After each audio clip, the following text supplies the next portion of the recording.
O racismo machuca porque as pessoas esquecem que somos todos iguais. Eu considero que são atitudes desumanas. Racismo é uma coisa imunda. Isso, com certeza, é uma coisa muito ruim. E precisa ser discutido, precisa ser debatido, precisa ser combatido. As pessoas não podem ser definidas pela cor da pele. Não cabe na sociedade esse tipo de polêmica, de discussão, não mais. É que racismo e machismo, eles são preconceitos que foram construídos ao longo da nossa história. A gente tem que lembrar sempre que o Brasil, ele é um país que foi formado com base em racismo e machismo. Bom dia, Ana. Posso fazer 2 perguntas para você? Claro, fique à vontade. Qual a sua opinião sobre a educação antirracista? Educação antirracista? Bom, eu nunca vi em nenhum tipo de escola ou alguma coisa que ensine mesmo, mas acho que deveria existir em mais escolas, qualquer tipo de publicidade. Vozes insurgentes. Vozes insurgentes. Vozes insurgentes. Vozes insurgentes. Podcast Vozes Insurgentes. E nesse primeiro episódio vamos tratar de um assunto muito importante, questões étnico-raciais e de gênero. No comando deste programa, Hector Santos, Nathalie Victoria, Lucas Kelvin e David Duarte. E para nos ajudar a entender melhor esse assunto, convidamos 2 profissionais da educação. A professora Ana Paula, que é formada em licenciatura plena em Educação Física pela Universidade FMU, e licenciatura em Pedagogia pela FAEP. Atua na rede municipal de ensino como professora de educação infantil e professora de sala de leitura. Tem 22 anos de experiência na educação.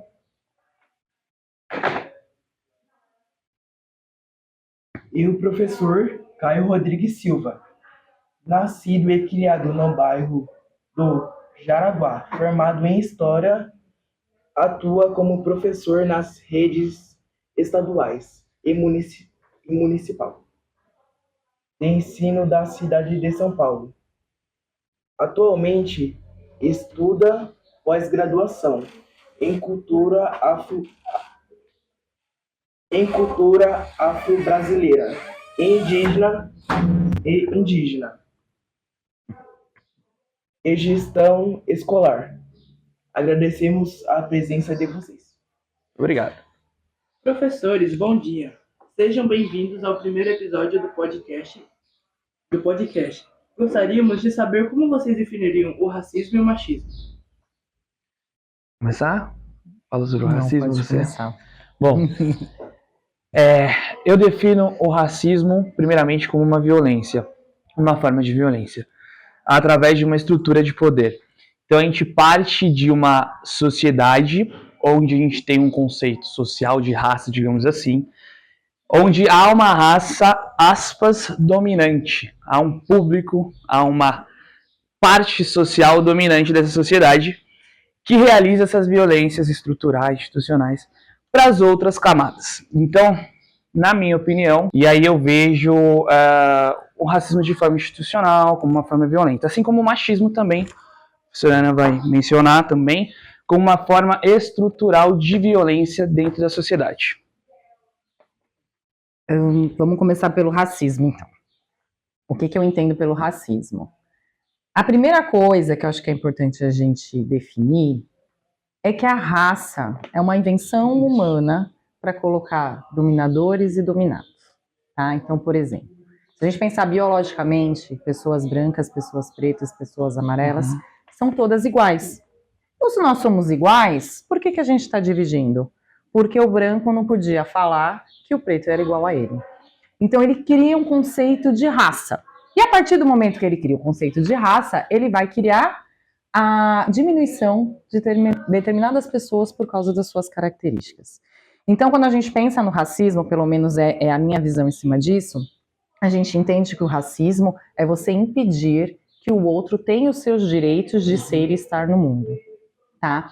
Então, quando existe uma situação, como o professor Caio disse, que é um crime o racismo, mas nem sempre foi um crime, então é importante a gente entender historicamente por que ele chega a ser um crime, exatamente por não permitir que as pessoas tenham seus direitos garantidos por causa de cor, porque iniciou por causa de cor. Então, assim, a gente precisa deixar bem claro, porque existem pessoas que falam assim, nossa, eu sofri racismo porque eu sou gordo.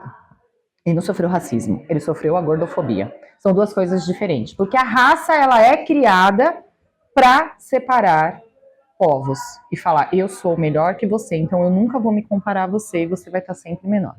Então, quando eu penso em racismo, na prática de você não permitir que o outro tenha o seu direito pela cor, pelas características físicas, mas mais forte pela cor mesmo, e quando a gente fala mais forte pela cor, é mais forte pela cor preta. Quando a gente coloca isso entendendo que é crime, é porque há uma prática social inventada pela humanidade na mão de grupos minoritários, grupos pequenos, que se acham superior ao outro. Então, eu entendo como racismo isso. Machismo também é uma prática cultural. Então, assim, a gente tem que fazer esse resgate, né, Caio? Da história. É uma prática cultural que coloca também uma pessoa como superior a outra.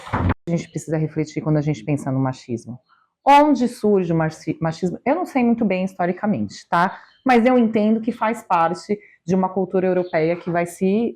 Porque na própria África, existia na África, nos países que a gente vê esse negócio, que eu assisti há pouco tempo, Mulher Rei, é um filme muito bom, existia a empoderação da mulher como uma força, como uma lutadora, como uma guerreira. Então, onde cria-se o machismo e por que ele difunde-se? Porque, tecnicamente, os europeus são civilizados. Então, como eles são civilizados, eles têm as regras sociais que precisam ser seguidas. O resto dos povos não são civilizados. É como se eles não tivessem nem cultura, nem pensamento, nem conhecimento. Então, ele cria-se essa estrutura e começa a difundir. Só que ela perpassa, ela vai além do trabalhar para fora. Meninos vestem azul, meninas vestem rosa, meninas cozinham, homens não cozinham. E nisso eles vão embolando até homens que não querem estar nessa posição, porque eles querem ter direitos de fazer outras coisas. E mulheres que passam a lutar. Aí a gente tem a parte do feminismo, mas também com relações sociais, vai depender de sociedades. Então o machismo, para mim, ele é diferente do racismo, porque são duas coisas diferentes em relação ao que se fala. Mas ambos são criados pela cobiça, pelo orgulho, pela soberba humana, de se colocar como superior ao outro. Eu acho que entrando nessa questão histórica, né, que você mencionou, tem um grande autor, que é o Engels, ele atribui essa desigualdade, essa diferença de tratamento ao surgimento da propriedade privada. Então, cria-se a propriedade privada, e aí, a partir do momento que tem essa propriedade, as desigualdades elas vão surgindo. Então, uma das grandes causas, que eu diria assim, seria a questão desse surgimento dessa propriedade privada, né? Então, a terra, parte, tem um dono agora. Então, eu sou o dono. E aí surgem as classes sociais, através da instituição de um Estado, né? De uma junta de poder.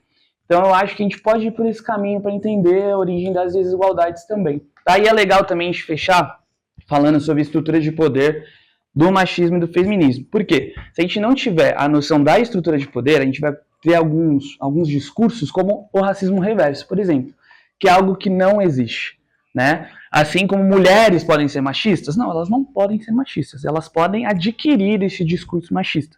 Então a gente, ou né, até a população preta, um homem preto, uma mulher preta pode ser racista? Não, ela vai absorver esse discurso. Então acho legal a gente entender que há uma estrutura de poder sobre isso, certo? O que vocês entendem sobre feminismo? E aí, Ana? Eu ou você? Você que manda. Eu vou começar.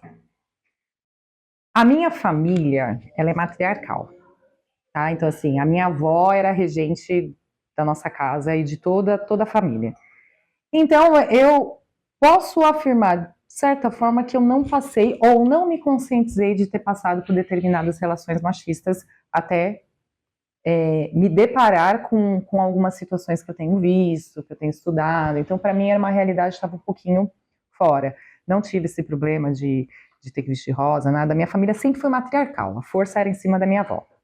E foi passado para minha mãe, e passa para mim hoje, e aí vai passando de geração para geração. Então, eu não conhecia a fundo o que era o feminismo, né? Há pouco, eu dei uma estudada num livro da Bell Hooks, que fala sobre femininos plurais. Tô certa, Paty? Confirmar para não falar coisa errada. E ela fala assim, o feminismo é para quem? Então, ela traz uma luta das mulheres que estavam dentro de casa, de uma classe média, de uma classe alta, e que não trabalhavam e falavam, agora eu quero trabalhar. Super concordo, é o seu direito sair de casa. Mas e as mulheres de classe baixa, principalmente as mulheres pretas, elas sempre trabalharam. Então esse feminismo é para elas? Qual é a luta delas? É de igualdade, de estar na mesma posição que o homem? Então é importante a gente pensar em relação ao feminismo e entender que até a estrutura do feminismo, ela precisa ser pensada para que não venham os discursos vazios. Né? Então, assim, às vezes a gente ouve pessoas que reproduzem, mas não estão compreendendo o que é o feminismo. Então, ela reproduz, ela vai de uma forma agressiva, mas ela não está defendendo o que deve ser defendido dentro do feminismo. Mas eu não consigo pontuar muito bem a respeito, porque eu não sei muito sobre o assunto. Mas eu entendo que o feminismo ele faz parte de uma luta de igualdade de direitos entre homens e mulheres. Bom, eu vou para esse caminho também. Eu acredito que o feminismo, primeiro, é um movimento de resistência, certo? Por parte das mulheres. Mas o que a professora Ana falou é bem importante, né? Através da Bell Hooks. Feminismo para quem? Né? Ok, nós temos um movimento de resistência, que atende aos interesses de quem? Porque dentro do movimento feminismo, óbvio que tem ali uma luta pela questão de gênero. Mas dentro do gênero, há diferenças. Entende? Então, o movimento feminista, a gente tem que entender que ele é muito amplo. É algo muito, muito amplo. Então, eu vejo como um movimento de resistência, de luta, para que os direitos sejam assegurados. Importante entender que é questão de igualdade, porque há discursos da sociedade que nunca ouviu, né? Não gosta de homem, odeia homem. Esse tipo de discurso não representa o movimento feminista. Certo? O movimento feminista, ele busca a igualdade de direitos, para que as mulheres tenham os mesmos direitos que os homens. Tá? Então, para mim, eu resumiria como um movimento de resistência. Ok? Vocês acreditam que pode haver um futuro sem racismo? Nossa. A gente quer acreditar. A gente quer acreditar. Não, a gente tem fé. Eu acho que assim, eu vou colocar eu e o Caio, porque eu conheço bem o Caio, e eu acredito que a gente está nessa luta. E a nossa esperança é que tenha um futuro sem racismo, que a gente nem fale mais disso e que todo mundo tenha os seus direitos assegurados, mas eu acredito que é uma caminhada muito longa. Né? O ano passado a própria prefeitura discutiu muito sobre que saiu o currículo da educação antirracista, mas tem pessoas que não querem discutir sobre. Enquanto tiver pessoas que não querem discutir sobre, a gente não vai conseguir extinguir. Então, assim, eu acho que é um processo muito longo. É uma esperança, existe um movimento, mas é algo que é muito desafiador. É um caminho muito longo a ser seguido. Eu, assim, Caio, pessoa, cidadão, sim, eu tenho esperança. Mas o Caio, professor, historiador, não tenho tanta esperança. Acho que é possível, mas é uma jornada muito longa. Para que a gente acabe com o racismo, a gente tem que mudar, assim, a mudança ela tem que ser muito, muito estrutural, entende? Por quê? Vamos pensar que a nossa sociedade brasileira, sobretudo, ela tem como base, ela foi estruturada no racismo. Então, como acabar com o racismo, sendo que a nossa própria sociedade foi pautada nas relações racistas? Então, se eu preciso destruir alguma coisa que foi criada, eu preciso destruir ela como um todo. Então, talvez a gente esteja falando de uma nova sociedade. Então, eu acredito que para que a gente supere o racismo, é necessário uma nova sociedade. E aí, uma nova sociedade, a gente está falando de mudanças estruturais e rupturas muito fortes. Abrir mão de benefícios, né? Exato. Porque ela se mantém por causa dos benefícios de quem está no poder, gente. Né? Então, é possível? Mas precisa da união, principalmente da classe trabalhadora, né? Que mais sofre com enfim. Mas é possível. Mas é um caminho talvez a gente não veja, infelizmente. Né? Mas minha esperança é que eu esteja vivo e presencie uma sociedade sem racismo, machismo, enfim, entre outras violências. Qual é a opinião de vocês sobre a educação antirracista? Bom, para mim é extremamente importante. Eu acho que qual o melhor lugar para debater questões antirracistas do que a escola, né? Então a escola eu acho que é o local ideal para a gente realizar esse debate. Quando eu entrei na prefeitura, né, para dar aula na prefeitura aqui da cidade de São Paulo, eu fiquei muito feliz ao saber que a gente tem, né, um currículo antirracista. Nós temos lá um currículo para a gente seguir, como guia para a gente realizar nossas atividades, montar nossas aulas. Dá um exemplo, eu venho do estado, vocês anunciaram aí, eu também sou professor de estado. No estado a gente não tem esse debate dentro de um currículo, sabe? Então, a educação antirracista ela é importante para quê? Para que a gente quebre o senso comum, quebre os tipos de violência que acontecem na escola, para que a gente reflita sobre o que acontece na sociedade, porque muitas vezes a gente acha que o racista é sempre o outro, né? Então, o racista é o outro. Mas será que eu faço alguma ação? Será que eu cometo, sei lá, algo que me coloque nesse grupo de praticantes de racismo? Então, acho que é extremamente importante para a gente debater e refletir, empoderar também, né?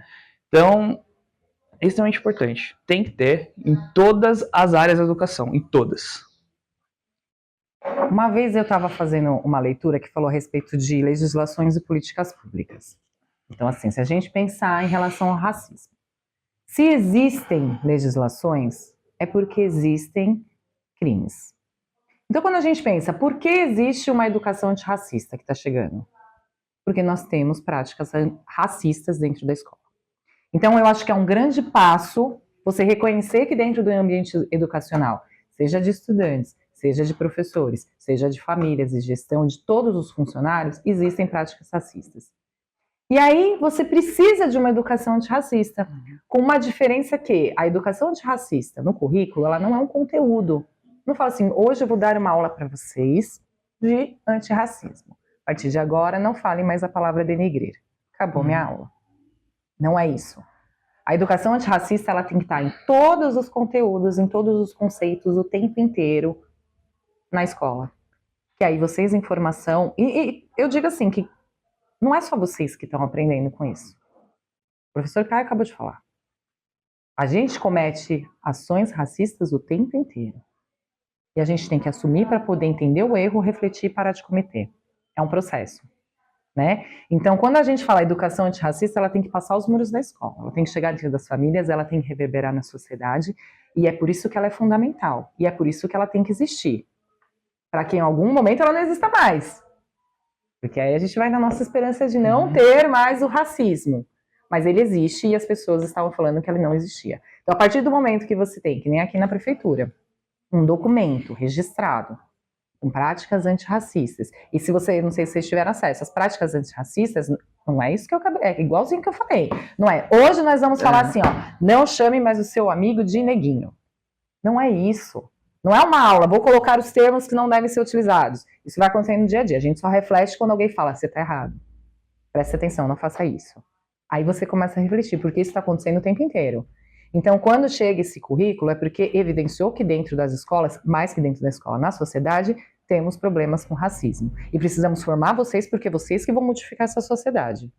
Só que para um professor conseguir trabalhar com vocês isso, ele precisa estar consciente que ele também erra, e que ele vai mudar, e que ele tem que mudar, e que ele tem que se conscientizar. Porque não adianta estar lá, ela é importante, não adianta ela estar lá só para os outros verem. Ela tem que acontecer. Então, eu acredito na importância da educação antirracista, eu acredito muito nesse documento que a gente tem aqui na prefeitura, mas só vai ter uma prática real ou um aprendizado real se todos os participantes compreenderem o que é prática racista. Porque enquanto não entender o que é prática racista, você não consegue fazer o contrário. Então, por isso, é importante? Agora, quais são os meios que estão sendo utilizados? Isso é uma coisa que a gente acho que vai ver daqui a alguns anos, que está muito mais evidente no ano passado, que foi um ano de formação. Esse ano, acredito que quem conseguiu se conscientizar e começar um processo de reflexão, começou a colocar isso dentro da escola, que não são todos. A gente precisa deixar isso claro, não são todos. Tem gente que pegou o currículo e falou, para que isso? Estou dizendo isso no geral, tá bom? E não estou generalizando. Né? Não estou falando que todos os professores fizeram isso, ou as famílias fizeram isso, ou o aluno... Não. Eu estou falando que teve gente que pegou o documento e tratou ele como se ele não fosse nada. Essa pessoa ainda não entendeu que ela precisa passar pelo processo de reflexão. Então, só aqueles que passam e que tem que ser mais, e é por isso que tem que ter o documento e a necessidade de trabalhar, para começar a ter realmente uma proposta eficaz. A gente vê aprendizado em vocês, mas é importante. Só para terminar o assunto, eu acho legal também a gente frisar a importância do movimento negro para a conquista desse documento, e para você tá fazendo essa pergunta para mim, trazendo a questão da educação racista, foi uma longa jornada de luta desde o século XX do movimento negro para que a gente, né, hoje a gente pode discutir sobre educação antirracista, né, para que a gente tenha um documento. Então vale salientar assim que não é algo que surgiu do nada. Surgiu através de uma luta, uma movimentação ferrenha do movimento negro ao longo do século XX e no nosso século XXI. Okay? Vocês acham que a escola aborda sobre as questões étnico-raciais e de gênero? A escola aqui ou a escola como um todo? A gente pode, acho que, falar daqui, aqui, né? Vamos falar daqui, porque a referência aqui... Eu tô nessa escola há 16 anos, então a minha única referência de escola de ensino fundamental que eu tenho é essa. Eu vou voltar na mesma questão. Nós temos profissionais e profissionais, nós temos estudantes e estudantes. A gente fica um pouco na dependência do que aquele profissional ou aquele estudante vai fazer, tá? Então, assim, eu vou dizer pela minha aula. Não há muito tempo, eu comecei, sim, a procurar as referências nos livros que estão lá, o tempo inteiro. No próprio documento fala que a educação antirracista é de janeiro a janeiro, ela não está fechada no mês de novembro, então isso precisa aparecer o tempo inteiro, em relação à representatividade, à constituição de identidade, personalidade, a problematizar a sociedade. Então, hoje eu busco um material que possa fazer isso. Eu estudo bastante, e eu quero que nas minhas aulas isso apareça. Eu quero que nas minhas aulas a gente traga discussões, eu quero que a gente desenvolva um pensamento crítico reflexivo. Eu estou colocando, e não sou a melhor professora do mundo não, gente. Eu tenho que colocar isso porque eu estou tentando fazer diferente, porque eu sei que eu não fazia da forma adequada. Então eu posso colocar por mim. Mas eu não posso generalizar escola. Não posso. Né? Às vezes eu acho que falta um projeto mais forte, que eu já sei que já estão pensando para o ano que vem e tal. E lembrando que dentro dos projetos vão ter vários envolvidos, então também vai depender do quanto as pessoas conhecem, quais suas reflexões são feitas. O documento está aí, o documento é mandatório assim, precisa acontecer, e a gente espera começar a ver mais ações. Então eu acho que ainda existe uma pequena lacuna em relação à escola, e o desenvolvimento dessas práticas, ou dessa aprendizagem, ou falando sobre racismo, falta muito, né? A gente vê movimentos muito ligados a novembro, que aí parece que é o mês, agora é o mês, vamos todos falar do povo preto, e não é isso, né? Então isso precisa ser quebrado, isso precisa ser modificado. Então, enquanto escola, eu acho que falta muito ainda. Bom, eu concordo com a Pruana. Eu tô pouco tempo aqui na escola, né? Pergunta foi aqui na escola. Mas eu acho que sim, falta a gente conversar um pouco mais sobre esses assuntos que são extremamente importantes. Eu acho que isso que a Eva falou de novembro é muito isso, né? Então, a gente esquece, fevereiro, março, abril, a gente esquece. Não é legal. Opa, chegou novembro, consciência negra. Não, agora a gente vai, enfim, focar todos os esforços para falar, fazer murais e tal. Então, acho que falta, sim, ao longo do ano, a gente conversar sobre as questões raciais e de gênero. A gente tem, pelo menos, eu já tive relatos de estudantes que chegaram para mim falando, nossa, professor, a gente podia conversar mais sobre isso, mais sobre aquilo e tal. Então, eu acho que realmente falta, talvez, aí uma mobilização dos professores, não só dos professores, né? Acho que da gestão, dos estudantes também. Então, deveríamos discutir muito mais, ok? Deveríamos. Vocês incluem discussões sobre raça e gênero em suas aulas? Poderiam me dar um exemplo? Sim, cara. Sim. Primeiro, pode falar. Sim, com certeza. Bom, eu sou professor de história, então é extremamente importante a gente trazer esse tipo de assunto. Eu acho que na aula de história, muito mais do que aprender sobre Egito ou sobre países e onde fica e os rios, a gente tem que criar em vocês, nessa é a minha concepção, pelo menos de aula de história, um pensamento crítico. Então vocês têm que sair com um senso crítico, entender que são parte de uma comunidade. Eu acho que essa é a função da aula de história. Vocês entenderem o presente de vocês. Eu preciso entender a minha vida. Como é que eu vou entender a minha vida, o que acontece comigo, o que me deixa triste, o que me deixa revoltado, se eu não entendo o meu passado? Então eu vou buscar as explicações do meu presente no passado. Então, quando a gente, por exemplo, sofre algum tipo de violência como o racismo, a gente fica sem entender na hora. Mas por quê? Nós não somos todos iguais? O que acontece? Por que eu estou sendo violentado pela cor da minha pele? Então a gente precisa voltar lá, entender como o nosso país ele foi construído. Então, a todo momento das minhas aulas de história, quando eu estou falando de um assunto, século XX, XVIII, XIX, eu tento trazer a todo momento com o presente, para que não fique uma aula lá presa no passado, mas uma aula que ative, que passe pelos corpos de vocês. Então, a gente trabalha muito essa questão da cultura afro-brasileira nas minhas aulas. Então, quando eu falo de ditadura militar, né, a gente pensa, por exemplo, em alguns movimentos de classe média, mas ninguém fala da participação do movimento negro, por exemplo, né, na luta pelo fim da ditadura militar. Então, acho que é importante a gente conversar sobre isso. Nas minhas aulas eu tento trazer essas questões de gênero também, participação das mulheres, na história e em todas as conquistas que nós temos. Um exemplo foi o projeto de Islã que a gente fez, né? Projeto de Islã, um mini projeto, né? Que a professora Ana, a professora Patrícia participaram também. Onde a gente conseguiu, pelo menos nas aulas de oficina de Islã, eu tentava trazer as questões raciais, questões de gênero, para entender o que os estudantes sofriam, para colocar aquilo na poesia deles, né? Então, acho que o trabalho, por exemplo, do Islã, a gente consegue conversar bem sobre essas questões de gênero. O professor Silvio também, eu participei de algumas aulas com ele, que a gente conversou sobre os adinkras, né? Questão tradicional da cultura africana. Então, são exemplos que a gente trabalhou nesse ano. Mas, como eu disse, tem esses pequenos outros exemplos que eu mencionei para vocês. A gente vai falar de ditadura militar? Beleza, vamos trocar ideia aqui sobre a participação do movimento negro, a importância, o movimento feminista, a importância, tá? A gente vai falar sobre, sei lá, outros temas. Então, sempre tem que trazer essas questões de gênero e étnicos raciais e trazer para o presente para vocês que vocês entendam a realidade, entendam e criem identidade. Tá? Eu senso crítico.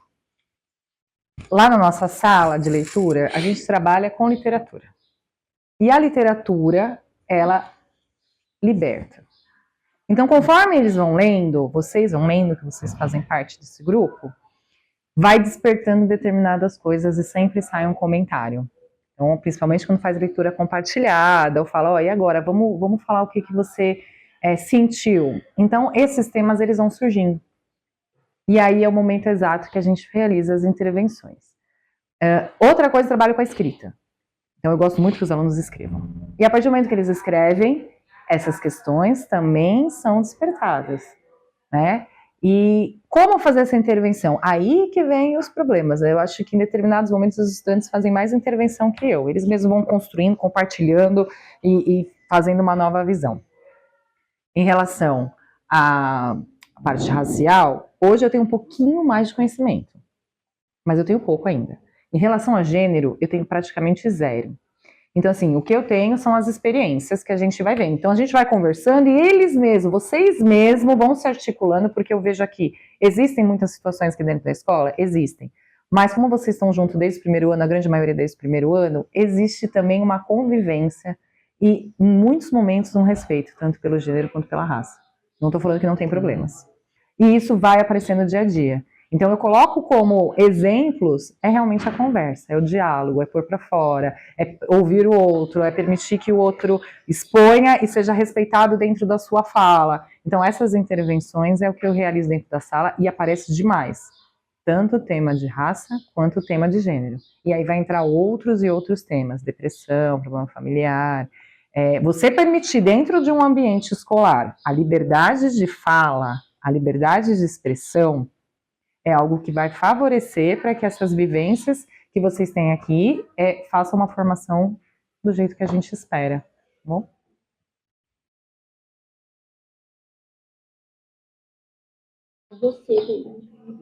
Vocês sentem que esses temas são abordados no currículo de forma suficiente? Não. Não, eu vou dar um exemplo no currículo de história, né? A gente tem a parte ali, vamos pegar exemplo do 6º ano. A gente tem a parte que vai falar de África, os impérios e tudo mais, por conta da questão da Lei 10.639, né? Que tem a obrigatoriedade do ensino afro-brasileiro e indígena nas escolas, mas é algo passado muito, sabe, assim, de qualquer jeito, muito rápido. A gente tem, que eu me recordo, a gente tem 3 páginas de África. A gente tem um pedacinho falando dos impérios africanos.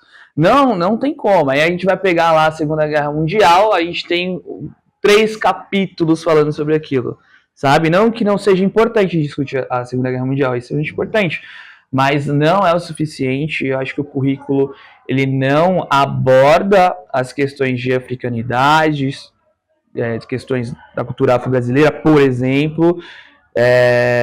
Então, assim, eu busco muitas coisas fora do currículo, né? Ou os livros que nos é apresentado ali para compor. Claro que eu não estou saindo do currículo, mas algo que apoie, sabe? Aquilo que está lá. Então, eu acho que muitas vezes a gente tem que buscar outras fontes, sabe? Para enriquecer na hora de passar o conhecimento para vocês. Então, para mim, não é o suficiente. Eu também não. Eu entendo que o currículo se modificou como uma obrigação. A partir de agora, vai ter que ter a cultura africana e afro-brasileira. Então, obrigado, vamos colocar um trechinho ali, pronto, garantir. Acabou. É a mesma coisa dos livros didáticos. Colocaram lá só para falar que tem. E é uma questão muito mais ampla. No meu caso, eu não tenho um currículo, eu tenho um documento orientador. O documento orientador, ele não fala ele fala de diversidade. Ponto. Tá? Então, assim, diversidade, né? Diversidade pode ser tanta coisa, né? Como que eu vou contemplar tudo? Então, o currículo, o meu documento orientador não me dá suporte para falar, olha, agora eu vou fazer isso. Mas eu também entendo que o currículo ele é importante, ele é uma base, ele vai servir, mas você não fica prisioneiro a ele. E é isso que o professor Caio falou. Quando a gente percebe a necessidade, a gente sai para outros caminhos, busca uma formação e fala, eu preciso trazer isso para dentro da escola, né? Então, o currículo, ele vai te dar uma base, ele é um documento obrigatório, mas dentro desse currículo, a gente até fala, né, tem vários tipos de currículo oculto e tal, você, enquanto professor, pode problematizar o que está lá, porque o currículo é feito por uma pessoa, o currículo é falho. Até o currículo antirracista, hoje, as pessoas que fizeram, que eu conheço uma pessoa que fez, falou, eu já reli e já entendo que tem coisa que não cabe lá. E a ideia é essa, esse processo reflexivo. É que não dá para todo ano você fazer um currículo novo, não dá.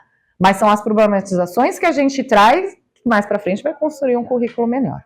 Então, o currículo ainda é bem falho, não o antirracista. O antirracista, ele é fechado nisso, vai vir o currículo de gênero, já está prontinho, está quase saindo. Também vai ser fechado nisso, mas eu pergunto, você nas suas disciplinas, cada disciplina tem o seu currículo, tá? Então você nas suas disciplinas, o quanto você pega os documentos curriculares que estão a par? Educação antirracista, povos indígenas, povos migrantes, educação ambiental e agora o de gênero. Quanto? E aí, a gente precisa estimular as pessoas a ter contato, acesso e conhecimento desses documentos. Porque eles não são complementares. Eles são específicos, curriculares, e não é para complementar outro currículo, é para estar dentro da sala de aula. Então, existe pouco falando sobre isso, e eu acho que menos ainda falando sobre gênero. Eu acho. Também acho. Né? Porque de gênero eu não lembro de ter coisas muito específicas. Espero não ter que ter uma lei também, né? Que fala, a partir de agora vai ter que falar sobre gênero, porque é uma coisa que precisa ser falada. Sim. Tá bom? Quais são os principais desafios que vocês enfrentam ao trabalhar questões étnico-raciais na escola? O meu desafio é realmente a conscientização dos estudantes. O meu também. De falar, eu sou preto, eu faço parte desse grupo. Então, essa parte é um trabalho muito longo. E a gente sabe o porquê que as pessoas muitas vezes falam, eu não sou preta. A gente sabe, historicamente, didaticamente, como foi trazido o negro para dentro da sala de aula. Não quero ser esse tipo de pessoa, porque é a pessoa que sofre, a pessoa que apanha, a pessoa que é menor. Então, assim, a maior dificuldade que eu tenho é do próprio reconhecimento dos estudantes. Ah, e tem mais um. Tem mais um. A Branca não pode falar. O lugar de fala? Tá, então assim, foi uma caminhada que eu tive, que foi um passinho de cada vez para entender, enquanto branca, qual era a minha posição. Minha posição, assim, onde eu estou e o que eu posso falar. Ah, Pro, mas você pode falar tudo. Não, eu não posso falar o que o professor Caio passou na ideia. Eu não posso falar, ele sofreu. Porque eu não sofri, gente, eu não consigo falar a dor que ele tem. Então, a propriedade de determinadas falas é só a pessoa preta que ela vai poder falar. Mas eu, enquanto branca, eu tenho obrigação. E obrigação, quando eu digo, não é obrigação tipo, eu só tô falando porque eu sou obrigada. Mas eu tenho obrigação de falar sobre. Né? Então, assim, no começo era meio, por que você tá falando sobre isso? Você é branca. Você tem seus privilégios, tem meus privilégios. Mas isso não me tira do compromisso de estar na luta junto com o movimento negro. E não foram pessoas negras que falaram, tá? Próprio aluno já falou para mim, você não pode falar sobre isso. Eu falava, eu posso falar e eu vou falar. Eu não vou falar, não vou usar minha voz para falar a voz dele, o que ele tem para falar. Porque isso é só ele que vai conseguir falar. Mas eu posso falar, assim, que eu fui uma menina de privilégios, que eu nunca passei nenhum tipo de racismo, e isso daí não é para me orgulhar. Não saio orgulhosa disso. Mas é porque eu entendo que a sociedade me colocou numa posição que eu preciso mudar. Então eu dou exemplo, sim. Né? A minha parceira lá do SEI onde eu trabalho, ela fala pra mim assim, às vezes eu falo, vou contar essa história, vou até contar pra você. Ela fala, vou contar essa história. Ela fala, não conta. Vão falar que você é racista. Eu falei, eu vou contar porque eu fui racista. E hoje eu não quero ser. Então foi assim, logo que eu conheci ela em 2014, ela é negra, a gente estava trabalhando junta e ela sempre foi muito assim, Ana, não fala isso, não fala assim. E aí eu ouvia ela, sempre ouvi, ela me contou todas as histórias, enfim. E só que tudo ela falava do preto, do negro, tudo. E aí eu comecei a fazer uma brincadeirinha com ela. Na minha cabeça era uma brincadeirinha inocente. Então, alguém falava preta, eu falava, fala com a Paty, que ela chama Patrícia também. Não sei o que ela, fala com a Paty. Ela, assim, a gente tinha uma relação afetiva muito boa, nós temos até hoje, ela é praticamente uma irmã pra mim. E aí eu falava, e ela ria, eu ria, mas a gente entendia, e aí pra mim era uma brincadeirinha, porque eu ouvia o que ela tava falando, eu não tava falando com deboche, até um dia que uma professora fez isso. Alguém falou assim, tá falando de preto cor, tá? Não era nem de situação, falando de preto, falar com a Paty. Aí eu falei, não, você não pode falar isso. Aí eu entendi que eu tava errada. Porque a partir do momento que uma outra pessoa foi lá e falou pra ela isso, eu falei, não, como assim? Por que você tá falando sobre isso? Eu falo que foi o dia que eu comecei a refletir sobre essas questões. Foi em 2014, eu nunca vou esquecer isso. Foi o dia que eu comecei a refletir. Eu falei, como é que eu posso falar pra outra não fazer isso que eu tô fazendo?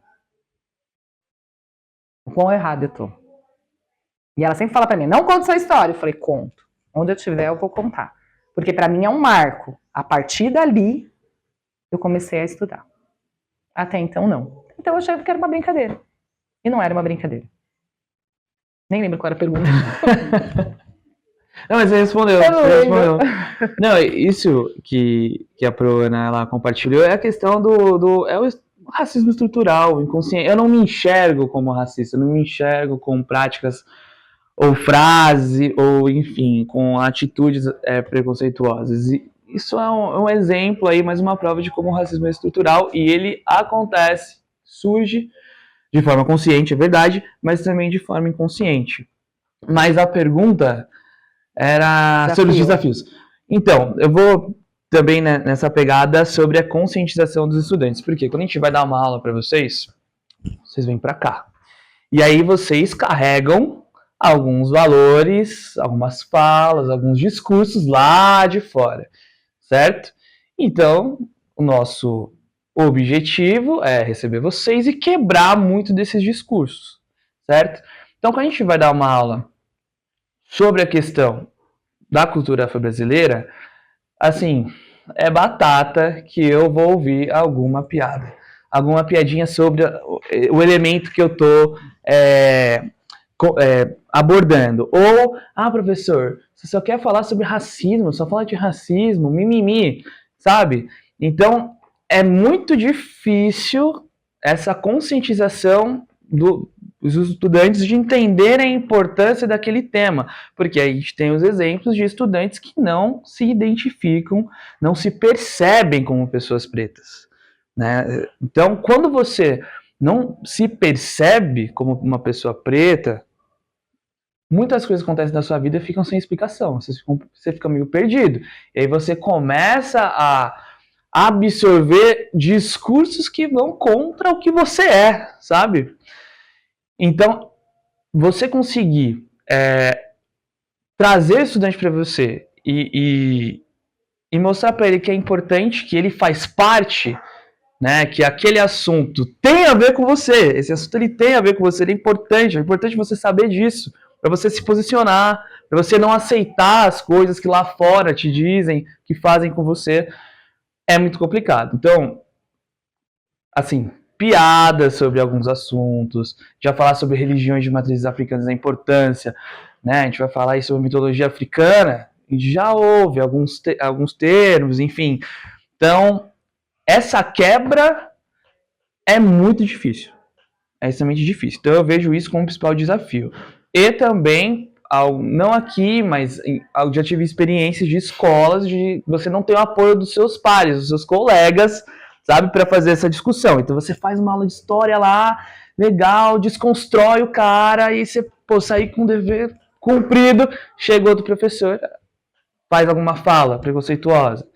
Então, tudo que você construiu, às vezes, mesmo dentro da escola, é destruído muitas vezes pelos colegas, enfim, né? Mas essa briga do que a gente tenta desconstruir de vocês aqui dentro, com o que vocês carregam de lá fora, é muito complicado. Então esse é o principal desafio, ao meu ver. Como a escola tem dado suporte a essas iniciativas? Quer responder? Ou... A escola, a gente volta aqui, né? Aqui. Olha, eu vou trazer como referência a minha coordenadora pedagógica, que é a Cláudia, que é uma mulher preta, e ela me dá suporte em tudo.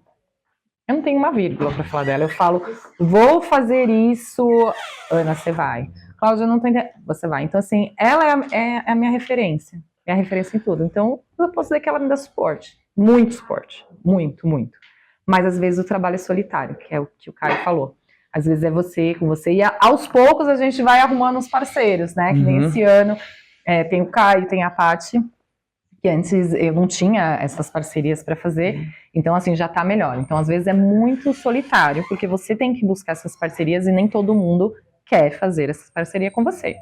Mas se eu pensar em relação a suporte do que é necessário para mim em relação à formação, em relação ao material, em relação a buscar outras estratégias, eu vou reforçar que a Cláudia, a coordenadora, ela é o meu maior suporte aqui na escola. Eu acho que a gente tem um ambiente, assim, muito bom nesse sentido, porque se você compara com outras escolas, A gente não teria esse suporte. Aqui sim, eu concordo. A Cláudia também, ela traz essas questões, qualquer coisa que a gente precise, ela vai dar o suporte pra gente. Então, acho que o papel da escola, do Alckmin, eu acho que a gente tem um apoio, eu acredito, assim, a gente... Agradecemos mais uma vez a participação dos professores Ana Paula e Caio Rodrigues. A gente que Obrigado agradece, pelo gente, convite. pela oportunidade. Esse podcast faz parte do projeto de fortalecimento de língua portuguesa. Você que está nos assistindo ou nos ouvindo, fique à vontade para deixar seu comentário ou enviar uma mensagem. A equipe desse programa teve a participação de Hector Souza, Nathalie Victoria, David Duarte e o apoio técnico de Lucas Kelvin.